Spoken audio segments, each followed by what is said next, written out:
bienvenue sur Catch-Attrape. Aujourd'hui, vidéo pronostic de WrestleMania. WrestleMania qui a été, on va dire, la route de cette année de WrestleMania a été une route semée d'embûches. Mais on y arrive cette semaine, samedi et dimanche. WrestleMania que je rappelle a été pré-enregistré mardi et mercredi dernier. Donc on commence sans plus tarder avec les Kabuki Warriors contre Alexa Bliss et Nikki Cross pour le titre par équipe féminin. Je pense que tout simplement les Kabuki Warriors conserveront le titre parce qu'elles sont vraiment vachement divertissantes en ce moment et que Alexa Bliss et Nikki Cross ont déjà eu la ceinture et qu'il est temps pour Alexa Bliss et Nikki Cross de se séparer parce que je trouve que les deux ensemble ça ne marche pas et il est temps pour les deux de se séparer. On enchaîne ensuite avec un match qui a été annoncé il n'y a pas très longtemps, hier je crois. John Morrison contre un des deux Usos.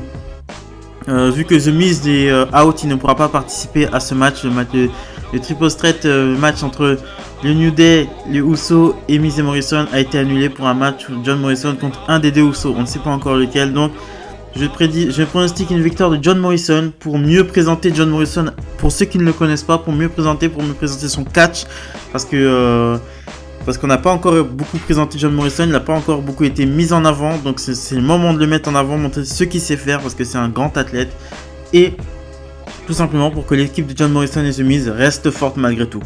Ensuite on enchaîne avec une rivalité qui a été très bien montée, Dolph Ziggler contre Otis.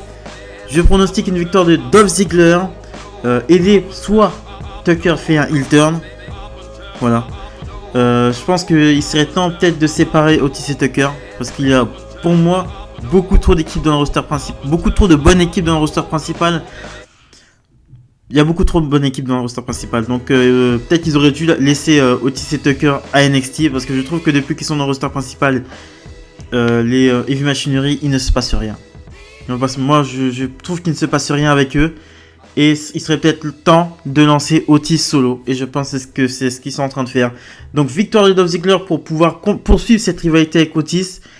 Et voilà, victoire de Dolph Ziggler contre Otis pour pouvoir continuer cette rivalité avec Otis avec un possible heel turn de Tucker. Daniel Bryan contre Sami Zayn. Daniel Bryan qui avait été annoncé forfait pour WrestleMania. Mais finalement non, il était là présent aux enregistrements. Daniel Bryan contre Sami Zayn pour le titre intercontinental. Je pronostique une victoire de Daniel Bryan. Enfin non. Là, moi je souhaiterais une victoire de Daniel Bryan pour faire comme... vous savez, le dernier titre que Daniel Bryan a perdu, c'est le titre qu'il a dû rendre parce qu'il était champion quand il a dû arrêter sa carrière. Il était champion intercontinental, c'est ce titre-là qu'il avait. Et j'aimerais qu'il avait gagné ce titre dans un ladder match à WrestleMania justement. Et j'aimerais justement que Daniel Bryan regagne ce titre intercontinental à WrestleMania et surtout redore le blason du titre intercontinental qui est un titre pour lequel on se bat, qui est un titre ça a été un titre porté par les Bret Hart, par des Mr Perfect, des Razor Ramon qui ont vraiment porté ce titre très haut dans la WWE. Donc je voudrais une victoire de Bryan, mais la logique voudrait une victoire de Sami Zayn pour continuer et poursuivre cette rivalité entre le camp de Sami Zayn et le duo Daniel Bryan Daniel Bryan et trou de mémoire et bon bref. Ensuite on enchaîne Elias contre Baron Corbin. Là c'est clairement c'est pas le match des Styles contre Undertaker, le match du cimetière. Je pense que c'est celui-là le match du cimetière. Je pense que celui qui perd ce match sera tout simplement enterré. En fait on verra plus. Je pense que celui qui perd ce match sera enterré. Les deux ont besoin d'une victoire, mais je pense que celui qui gagnera ce match c'est Baron Corbin. Baron Corbin qui est largement plus mis en avant, en tout cas dans la carte par les officiels, et que Vince McMahon apprécie beaucoup visiblement. Donc ça fait que je pense que la victoire reviendra, et ce serait logique, au Baron. Donc ensuite on enchaîne avec un match qui est sorti de tout simplement nulle part. Bobby Lashley contre Aleister Black. Bon, c'est clairement un match pour mettre Aleister Black sur la carte de WrestleMania et pour lui offrir une grosse victoire. Donc je pense qu'Aleister Black ils donneront cette victoire à Aleister Black, voilà, pour vraiment le mettre un peu over, lui avoir une victoire contre un gars un peu plus fort que d'habitude. Ensuite, un match qui sort aussi de nulle part. Austin Theory, Angel Garza contre les Street Profits pour le titre par équipe de Raw. Je pronostique une victoire des Street Profits qui conserve le titre parce qu'il n'y a aucune raison pour que Garza et Theory gagnent ce titre. Et aussi, il y a tout simplement aussi aucune raison pour qu'ils soient ensemble. Je sais pas ce qu'ils font ensemble. Ils ont rien à foutre ensemble. Même avec Garza, même avec Andrade, il y a des équipes qui sont là. Il y a des équipes qui sont là, qui sont en train de végéter dans les vestiaires. Donnez-leur un match pour le titre. Pourquoi vous prenez deux catcheurs sortis de nulle part, surtout un champion un champion des États-Unis? Lui, il a pas sa ceinture à défendre. Mettez une autre équipe contre les Street Profits. Et comme ça, une vraie équipe, mettez une vraie équipe contre les Street Profits. La division par équipe, ça veut dire ce que ça veut dire. C'est fait pour les équipes. C'est pas fait pour deux catcheurs comme ça qui viennent chercher les titres par équipe. Non, ils auraient dû mettre une vraie équipe. Ils auraient dû annuler ce match, enlever Garza. Et voilà. Et Andrade, je comprends pas pourquoi ils ont pas mis un programme avec Andrade, peut-être avec Aleister Black. Andrade et Aleister Black, t'avais un match tout fait, rivalité toute faite. Retour du match NXT, Andrade Aleister Black pour le titre NXT, retour pour le titre US. Là, il y a un match qui est tout prêt. Non, franchement, là, ils ont merdé. Il y avait des trucs tellement simples qu'ils ont merdé. Ensuite, un match, une des rivalités qui a été le mieux buildé, Becky Lynch contre Shayna Baszler. Becky Lynch a gagné le titre l'année dernière à WrestleMania et il est temps maintenant de boucler la boucle. Il est temps que Becky Lynch perde le titre à WrestleMania. Et comme ça, la boucle sera bouclée. Et voilà. Et Shayna Baszler pourra s'imposer en tant que top heel de la fédération. Et Becky Lynch pourra aller ensuite essayer d'aller chercher ce titre. Il pourrait poursuivre cette rivalité. Donc je pronostique une victoire de Shayna Baszler qui doit gagner ce match. Ensuite, on enchaîne avec John Cena vs The Fiend. C'est le match qui m'intrigue le plus en fait. Un match un Firefly Funhouse match. Je pronostique une victoire de The Fiend, du Fiend, qui sort d'une grosse défaite quand même face à Goldberg et il a tellement été archi buildé ce personnage, on nous en a foutu plein la gueule avec The Fiend pour qu'il perde en 2 secondes face à Goldberg. Ok, mais je pense que The Fiend devrait gagner ce match-là pour paraître un peu plus crédible, pour recrédibiliser son personnage. Et qui d'autre que mieux que John Cena pour recrédibiliser The Fiend. S'il bat John Cena, oui, il sera recrédibilisé. Et j'ai hâte de voir aussi la réalisation de ce match, comment ce match va être réalisé, comment il va être fait, comment il va être monté, comment il va être tourné, parce que je pense que ça va être un tournage. Ça va être un tournage. Je pense que ce match-là va être un tournage, qu'il y aura des séquences, je pense que ça va être extrêmement bien monté comme J'ai extrêmement hâte de voir ce match. Ensuite, on enchaîne avec les gros matchs. Goldberg contre Braun Strowman, je pense.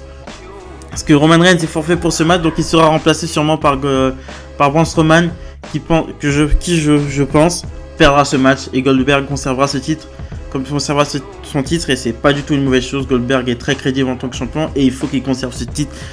Il faut que Roman Reigns aille chercher ce titre là. Je pense qu'il n'y a que lui qui peut aller chercher ce titre.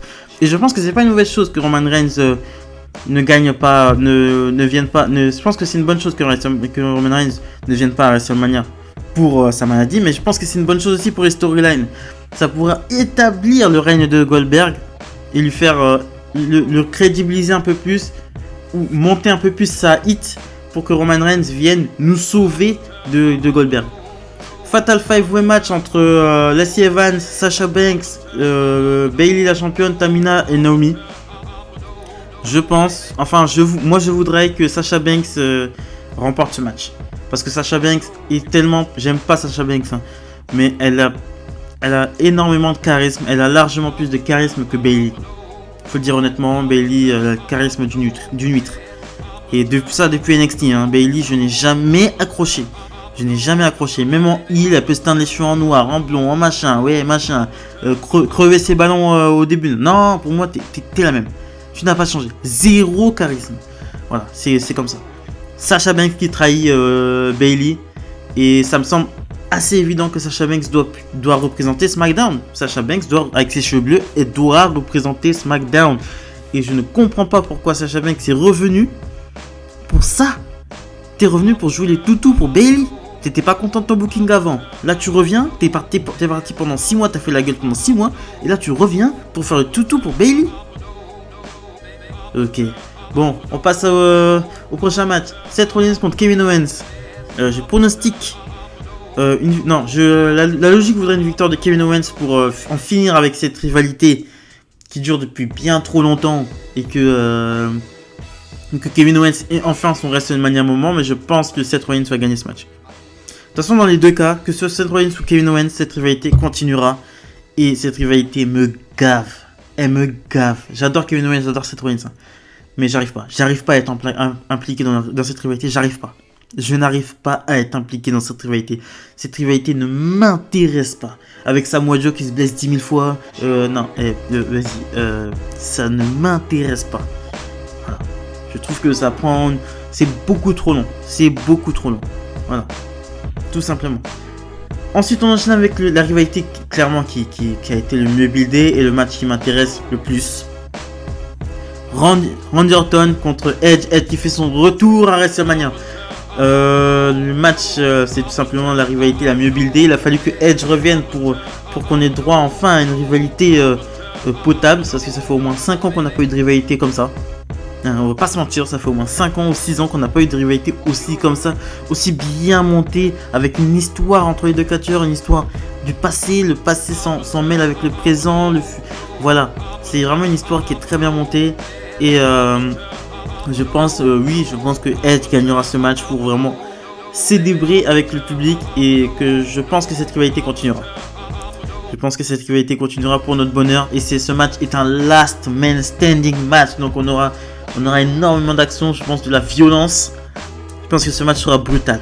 Je pense que la haine entre les deux hommes, Randy Orton a quand même collé un RKO à Beth Phoenix, donc Edge a tout intérêt à se venger. Donc ensuite on enchaîne avec AJ Styles contre Undertaker, un boneyard match. Deuxième rivalité la mieux buildée. AJ Styles qui va piquer Mark Calloway, qui veut que Mark Calloway redevienne l'Undertaker, qui balance des trucs, des informations sur sa vie privée, qui balance des infos sur sa femme, qui balance des infos sur son compte Twitter, qui protège les animaux et blablabla et blablabla. AJ Styles a vraiment bien joué son rôle de heel qui veut piquer l'Undertaker, qui veut provoquer l'Undertaker, qui veut rendre l'Undertaker... En fait, cette rivalité a rendu l'Undertaker un peu plus humain. Voilà. Sorti le côté un peu plus humain de l'Undertaker. Et donc, l'Undertaker va venir venger l'honneur de sa femme à WrestleMania. Et je pense qu'il y a grave moyen qu'il revienne en mode American Badass. Ce qu'on attend depuis au moins 4 ans. L'année dernière, il y a 2 ans contre John Cena, j'y ai cru qu'il allait revenir en American Badass. Hein. J'y ai cru, hein. Mais non, mais cette année, putain, j'espère qu'il va revenir vraiment en American Badass. Parce que là, la promo qu'il a faite à Raw, franchement, elle était vraiment bien, quoi. Undertaker, il devrait parler plus souvent, je te le dis. Ça, je le dis clairement. Et la rivalité est bonne. Ça se tient. Et je pense pour une victoire de l'Undertaker. Mais un match dans un cimetière avec un Undertaker qui est vieillissant, ça va être compliqué, même si c'est AJ Styles en face. Hein. Là, c'est un match dans un cimetière, c'est pas dans un ring. Dans un ring, tu peux cacher un peu les trucs, tu vois.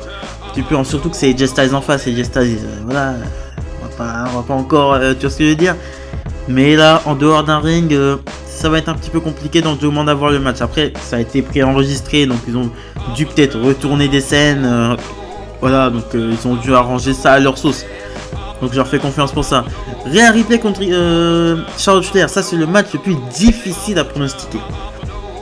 C'est le match le plus difficile à pronostiquer tout simplement parce que Charlotte Flair ne peut pas perdre face à Rhea Ripley. Et Rhea Ripley ne peut pas perdre son titre face à Charlotte Flair. Et Charlotte Flair ne peut... Je vois mal Charlotte Flair gagner ce titre et être à NXT chaque semaine. Mais je vois mal Rhea Ripley battre Charlotte Flair quand même.